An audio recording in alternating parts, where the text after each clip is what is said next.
Então, como já dito, nós vimos que os casos de averbação no registro civil das pessoas naturais, as hipóteses elencadas no artigo 29, parágrafo 1º da Lei 6.015, elas são hipóteses exemplificativas.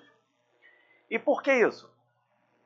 Porque, primeiro, não havia condições em 73 do legislador prever todas as situações que envolvessem a pessoa natural e que pudessem, na dinâmica da vida jurídica, ser objeto, né, de averbações e eventuais anotações, de modo que agora, inclusive, nós tivemos uma alteração legislativa em 2017, através da Lei 13.484, que inclusive amplia o rol de serviços que o RCPN possa prestar, quer dizer, até mesmo em alguns casos fora do âmbito das pessoas naturais. É curioso isso, né? E nós vamos ver em certos estados, por uma questão de até sobrevivência financeira de algumas serventias, principalmente aquelas localizadas nas cidades interioranas, que o RCPN passa por convênios, por credenciamentos, né? E outros vínculos com órgãos públicos e entidades interessadas, eles passam a prestar inúmeros serviços que nem sempre estão diretamente relacionados às pessoas naturais. Eu vou dar um exemplo antigo, eu não sei se continua, no Rio Grande do Sul. Até algum tempo, os serviços registrais de RCPN, eles auxiliavam o Departamento Estadual de Trânsito no emplacamento de carros, né? Na realização dessas tarefas. Eu achava aquilo interessante. Por isso, então, que esse rol constante do artigo 29, parágrafo 1º, né, ele é meramente exemplificativo, ele sequer deveria existir, porque qualquer hipótese, qualquer situação que envolva a pessoa natural e que não tenha previsibilidade primária de inserção registrária como registro, ela, havendo repercussão na esfera jurídica da pessoa natural, ela indispensavelmente será objeto de averbação. Dito isto, vamos lembrar duas coisas, relembrar dois aspectos importantíssimos do RCPN. Antes de entrarmos no estudo dos livros e dos atos registrais. É que a quase totalidade dos registros realizados pelo RCPN é de natureza declaratória. Isso já foi falado aqui na matéria relativa aos registros públicos em geral.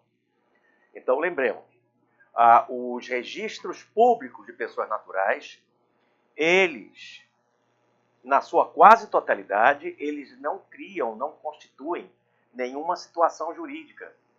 E também, na grande maioria, não extinguem. Eles possuem natureza meramente declaratória, né? A única exceção, que nós já vimos aqui na aula anterior, vem a ser o registro da emancipação por ato dos pais ou por sentença judicial, né? Nesse caso, nós temos a única hipótese prevista em lei para um registro civil das pessoas naturais que ostente uma eficácia constitutiva, mas isso não é regra no RCPN. No RCPN, a regra é que os registros sejam meramente declaratórios, né? Você nasceu, nasceu. Só por nascer já adquiriu personalidade civil. O registro é apenas a comprovação, a instrumentalização de uma situação jurídica ocorrida previamente. Você casou. Como vimos ontem, só pela finalização da celebração já se operou o casamento. A partir daí, né, o ato registral ele é puramente declaratório. E vimos até ontem, ele retroage à data da celebração. No caso do óbito, né, mais do que nunca. A partir do momento em que o médico atesta o seu óbito, né, com aquela comprovação científica, se for o exemplo, acabou a personalidade civil. O registro feito em momento posterior, ele possui uma eficácia puramente declaratória, natureza declaratória e uma eficácia declaratória e de publicidade, né? O outro aspecto também importante nessa introdução do RCPN é que, mais do que em qualquer outra serventia, os atos registrais do RCPN, eles são gratuitos. Gratuitos. O artigo 30 e parágrafo da Lei 6.015 de 73 estabelecem isso. A Constituição Federal estabelece a gratuidade para os assentos de nascimento, casamento e óbito. E isso compreende até mesmo a primeira certidão. Que fique bem claro, né? Para as certidões posteriores, caso haja necessidade da obtenção de novas certidões, a primeira é sempre gratuita, nem precisaria constar da legislação infraconstitucional, porque isso aí já é mandamento contido no artigo 5º da Constituição, o inciso lá embaixo. As demais não. As demais dependerão sempre da comprovação do estado de hipossuficiência, né? Quer pela Defensoria Pública, pela OAB ou pelas próprias associações de registradores estaduais.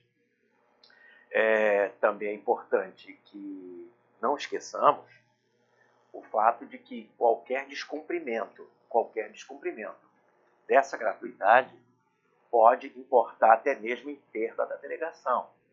E por que isso, né, seja uma penalidade tão grave quanto a perda da delegação registral? É porque há previsão na maioria das consolidações estaduais quanto ao reembolso, ao direito de reembolso. Na verdade, o ato ele é gratuito apenas para o interessado. Para o titular da serventia, para o delegatário, né, essa gratuidade não implica em que ele tenha que arcar, né, com um serviço, com um ônus que é do Estado. Então, o que a maioria das consolidações e das leis estaduais fazem? Criam um método, criam um sistema de reembolso do RCPN por esses atos comprovadamente gratuitos, né? E, portanto, não haverá nenhum prejuízo financeiro para o titular da serventia. O que ele tem que esperar, normalmente, um prazo de 60 dias, porque sempre o reembolso se dá entre esses prazos de 30 a 90 dias. Então, não há aqui não há que se falar assim, justificativa para a recusa ao atendimento de uma pessoa necessitada que precise realizar um registro de nascimento, óbito, qualquer ato do RCPN, cuja previsão seja de ato gratuito, e portanto, a penalidade realmente, claro que ela vai obedecer a uma gradação, mas até chegar à perda da delegação se houver uma insistência, né? Se houver uma habitualidade na prática disso. É importante dizer também que nessa gratuidade, quando o oficial, excetuadas as primeiras certidões, quando o oficial verificar que a parte não terá direito a essa gratuidade para os demais atos posteriores, e eu sempre uso a expressão demais atos para deixar bem claro, independentemente da condição econômico-financeira de qualquer pessoa. Pode ser aquela pessoa mais humilde da coletividade, que vive num estado de miséria já reconhecida, e também pode ser um grande empresário, o dono de um banco, né, ou o maior bilionário da Terra, se ele morasse aqui no Brasil. Todos eles teriam direito a essa gratuidade. Tá? Ela é imposta pela Constituição, disciplinada pela legislação infraconstitucional. Agora, quando houver a necessidade da prática de atos posteriores e o grande questionamento se localiza no território das certidões, nessas hipóteses em que a suspeita de que aquela pessoa não tenha direito à gratuidade para os atos posteriores que não são ordinariamente gratuitos. Tem que lembrar disso, né? Os atos posteriores ao nascimento, ao registro do nascimento, do casamento e do óbito, esses atos, certidões, eventuais averbações, etc., eles não são ordinariamente gratuitos, que fique claro. Tá? Mas para aquelas pessoas que se enquadram no conceito de hipossuficiente, tá? Aí o oficial verificando de plano, ou através de um encaminhamento pela defensoria, ou por qualquer órgão público de assistência, claro que o ato será realizado. Mas agora há uma hipótese de dúvida registral, que tem uma previsão bem regional aqui no Rio de Janeiro. Em outros estados, ela é tratada como consulta, aí varia de acordo com a legislação estadual. No caso de um oficial verificar que aquele interessado ele não apresenta condições de obter a gratuidade almejada para aquele ato posterior, o que ele fará? Ele suscitará uma competente dúvida. Aliás, suscitará a competente dúvida, em aspas, né? Eu estou aqui meio cansado, então eu estou trocando aqui as palavras. Ele suscitará uma espécie de dúvida entre aspas, e encaminhará isso ao juízo registral, que fará uma avaliação que é interessante. Não sobre o ato registral em si, não sobre a matéria alusiva aos registros públicos, e sim, exclusivamente, sobre a questão referente à situação econômico-financeira. A legislação aqui do Rio de Janeiro, a Lei 3.350 de 99, é uma lei estadual, me parece que ela tem previsão no artigo, eu não lembro aqui do artigo, mas prevê lá no final que, no caso de os emolumentos serem obrigatórios, né, e a parte não ostentar essa condição, o notário e o registrador poderão suscitar essa dúvida, que na verdade funciona como se fosse uma consulta, né? Perguntando, olha só, eu vejo que ele não tem condições de alegar hipossuficiência, é uma pessoa abastada financeiramente. Posso praticar o ato? O juiz autorizando, aí uma decisão acabou, o oficial cumpre, né? Mas se eventualmente ele entender que não, que aquele caso de indeferimento, aí haverá a possibilidade de eventual recurso administrativo para o Conselho da Magistratura, que abordará exclusivamente a questão econômico-financeira, né? Porque ainda não se trata de uma dúvida própria sobre a lavratura do ato. Pode até acontecer de posteriormente surgir a dúvida registral. E nada impede que o oficial já possa, aplicando o princípio da economia processual, que se aplica também aos procedimentos, inclusive ao da dúvida, ele possa, numa canoa só, incluir dois. Olha, excelência, eu estou aqui suscitando dúvida, primeiro, porque vejo que esse interessado ele não é hipossuficiente do ponto de vista técnico. E segundo, pelo fato de que esse ato eu não sei se ele pode ser praticado nessas condições, o documento apresentado não apresenta aqui, ele insistiu, mas aí haverá uma procedimentalização, que é aquela lá própria dos artigos 198 seguintes, que irão se aplicar ao RCPN quando for o caso. Perfeito? Bom, prosseguindo já na matéria alusiva ao RCPN, nós vamos agora, encerrando a parte introdutória, nós vamos falar dos livros especificamente. Aquela primeira abordagem que eu fiz lá no início da matéria de introdução aos registros públicos, eu disse que os livros de cada serventia iriam ser analisados no momento próprio do estudo de cada uma delas, né? E com relação ao RCPN, mesmo antes de falarmos sobre as peculiaridades do registro de nascimento, do casamento, do óbito, etc., vamos aqui fazer uma análise detalhada agora de cada um dos livros do Registro Civil das Pessoas Naturais. O primeiro livro que a legislação prevê, no artigo 33, é o livro A, que é o de Registro de Nascimento, Como eu disse certa vez, nessas aulas anteriores, havia aqui no Rio de Janeiro um livro especial, que era o livro AA, para registros realizados fora do prazo. O Estado do Rio de Janeiro resolveu, por bem, eliminar isso, então nós só temos um livro, que é o registro de nascimento. Seja o registro realizado dentro do prazo, ou o registro lavrado fora daqueles prazos previstos no artigo 50. Né? Que ali há uma distinção, dependendo de cada situação, esse prazo pode ser ampliado. Passado esse tempo, autorizado o registro que eles chamam de tardio, inclusive atendendo a uma resolução do CNJ, daqui a pouco eu vou mencionar, a verdade é que agora haverá uma concentração simplesmente no livro A, não há outro. Né? E isso me parece que se aplica em quase todos os estados. O registro de nascimento ele é utilizado, esse livro A, para qualquer nascimento ocorrido no território nacional, como também para os nascimentos que venham a ocorrer a bordo de aeronaves, de navios, né? E até mesmo fora do território físico nacional, onde onde ainda exista a atribuição registral do titular do RCPE.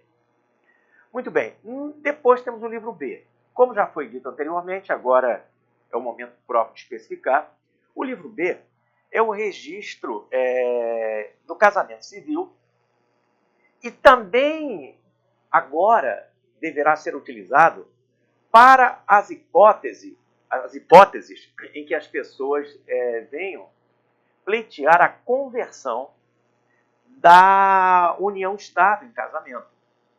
Nós sabemos que existe essa possibilidade, essa faculdade que é adotada pela Constituição, garantida pela Constituição, no sentido de que as pessoas possam converter a união estável em casamento. E o que ocorre? É até uma norma programática. No passado se dizia muito sobre a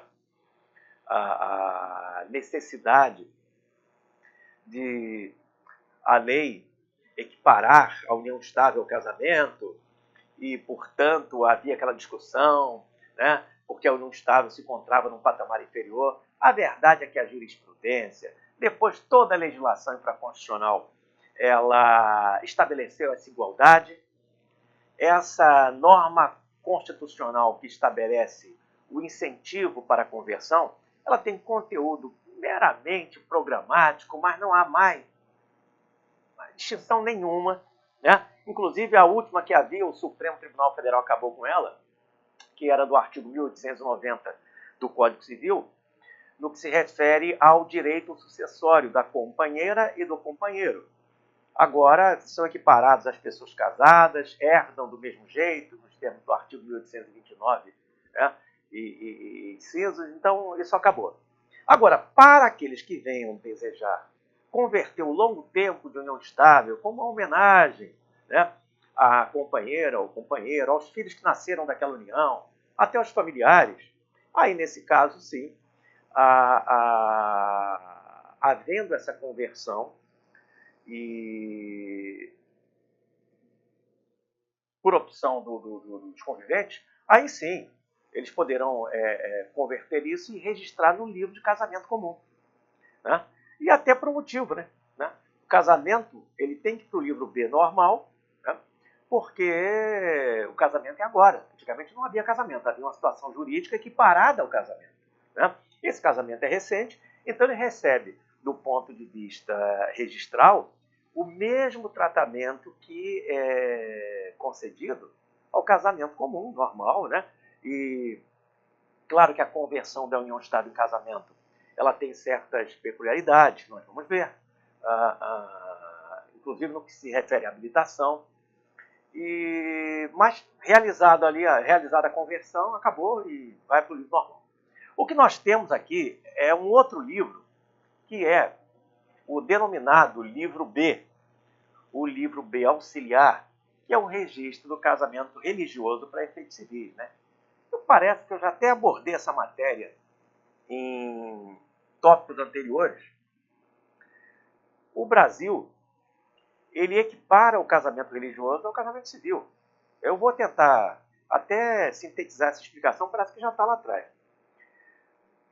Por quê? Porque respeitando a liberdade de crença e a liberdade de religião, né? Uma subjetiva, outra objetiva, mas a verdade é que muitas pessoas sempre optaram por privilegiar, por prestigiar o casamento religioso. E em função disso, o legislador ele não viu outra opção senão, desde o Código Civil de 16, realizar essa igualdade de tratamento. E por que isso? Porque, como já foi dito, durante muito tempo no Brasil só havia o casamento religioso. Não havia o casamento civil.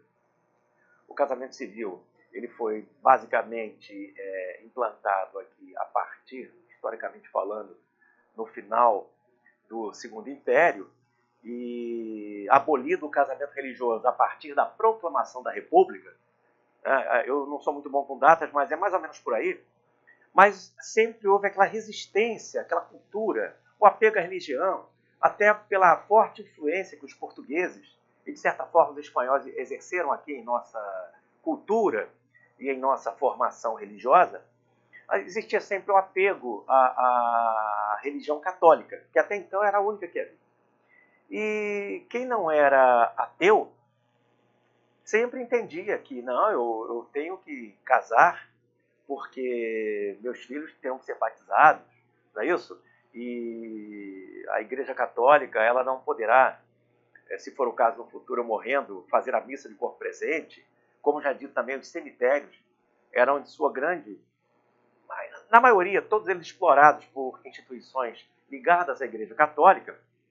E então havia esse vínculo, era um vínculo assim, digamos, muito cultural, havia muito apego à religião, e as pessoas não ligaram para o casamento civil. O que faz, então, o legislador em 16 com o novo código? Olha, não tem jeito. Vamos deixar o casamento civil para aqueles que são ateus, né? Para aqueles que não professam a religião católica, mas ainda não existem outras aqui, e vamos também equiparar o casamento religioso. E aí é até curioso, né? Porque esse código, primeiro que nós tivemos, é o de 16, estava naquele período que, no meio da Primeira Guerra Mundial, e muitas famílias vieram da Europa para cá. Nós tivemos uma grande migração, né, dos judeus, tivemos dos alemães, italianos, muitos foram lá para a Serra Gaúcha, né? Todo mundo conhece essa história. E aí eles traziam as suas convicções religiosas. Os alemães, em boa parte luteranos, né? Os judeus se dividiam entre os ortodoxos e não ortodoxos, né? E havia outros, inclusive até ingleses nós tivemos aqui. E o que aconteceu? Essas pessoas, como aqui não havia nenhuma unidade da igreja anglicana, as sinagogas, salvo engano, eram poucas, raríssimas, né? E de forma que eles não aceitavam a religião católica. Então, se quisessem casar, a única opção seria o casamento civil no cartório, né? No serviço registral normal. Mas também a grande, imensa maioria da população era católica.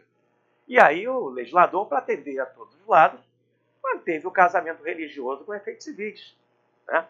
E aí criou-se, então, um livro especial para o registro desse casamento religioso com efeitos civis. E por que sempre houve a opção do legislador para esse livro? E por que não o lançamento no livro comum de casamentos, o livro B? Por um motivo simples.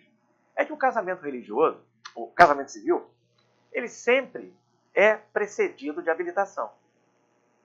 Salvo algumas hipóteses, como no culpativo, né? Que elas irão para o livro B, o casamento religioso não. O casamento religioso ele pode ser precedido de habilitação ou pode não ser precedido. A habilitação pode se dar no momento posterior.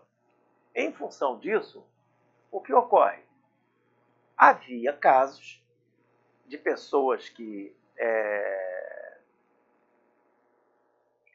casavam perante as instituições religiosas, levavam um tempo para poder registrar o casamento, porque não havia habilitação. Criavam aquele estágio de convivência para saber se valia a pena ou não, né? Havia também, na época, muitos casos de pessoas que só casavam no religioso e aquela convivência não dava certo. Então ia para cada um para o seu lado. Eles não requeriam habilitação e continuavam solteiras.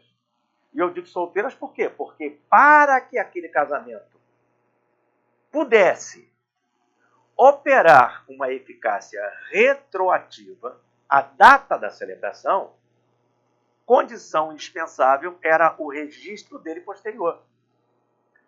E se um dos nubentes, né, e juridicamente cônjuges, ainda que temporário, se eles não quisessem, se um deles não quisesse, era muito difícil achar, sumia, a cultura era outra, a mulher já arranjava outro marido, outro companheiro, ele também outra companheira, e depois casavam, e aí havia até algum questionamento penal. Isso é bigamia? Não, não era bigamia, né? Porque a bigamia impõe que você esteja formalmente, civilmente casado, né?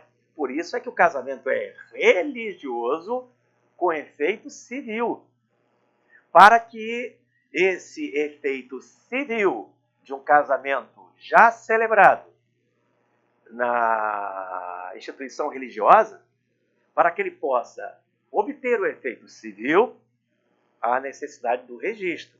O registro não era realizado, porque um deles não desejava, embora sumia, né? E, portanto, o estado civil das pessoas continuava inalterado, né? E as pessoas, então, quando resolviam casar, casavam ou novamente na igreja e registravam, ou casavam simplesmente no civil. Então, a verdade é que não havia condições de se lançar tudo num livro só. Então, separou-se esse casamento, e quer tenha sido religioso com habilitação prévia, quer tenha sido religioso sem habilitação prévia e sim posterior, por segurança, e segurança é palavra-chave no direito registral, por segurança, há um direcionamento para o livro B, o livro auxiliar. E também há uma curiosidade, que é interessante. Muitas pessoas até hoje, como já dito em aulas anteriores, elas se submetem ao casamento civil e mais tarde, no mesmo dia, ocorre a realização da cerimônia religiosa. Isso é um casamento civil. O casamento religioso, nesse caso, ele sendo posterior ao civil, onde já houve habilitação, esse casamento religioso é apenas para dar uma satisfação à família, aos amigos, àquela comunidade religiosa, né, como forma de prestigiar a religião professada pelos nubentes, mas esse casamento religioso ele já não tem nenhuma repercussão civil, porque já existe o casamento civil. E é curioso porque em todos os casos que eu vejo, aos sábados principalmente, né, todo mundo adora casar no sábado, casamento às 11 horas, ao meio-dia no serviço registral e à noite na igreja, naquela catedral, no centro espírita, na catedral evangélica, né, ou em qualquer outro estabelecimento religioso. Na verdade, não há nenhuma inserção registrada no livro B, porque já houve o casamento. No momento em que os cônjuges eles dizem o sim perante o padre, por exemplo, eles já estão tecnicamente casados lá atrás. Então, por isso é que o livro B auxiliar, ele na verdade ele só é utilizado para o casamento religioso, onde existe apenas um ritual, que é o ritual religioso. Se houver, no caso de dois rituais, o ritual civil, ele predomina sobre o religioso, né? E se por acaso houver apenas o ritual religioso, aí sim, havendo apenas o ritual religioso, esse casamento será registrado no livro B, no livro auxiliar, porque aí é puramente um casamento religioso ao qual a legislação atribui essa eficácia civil, né? E pode ser realizado em qualquer instituição religiosa que seja reconhecida e organizada formalmente para tal. Perfeito? Pois bem,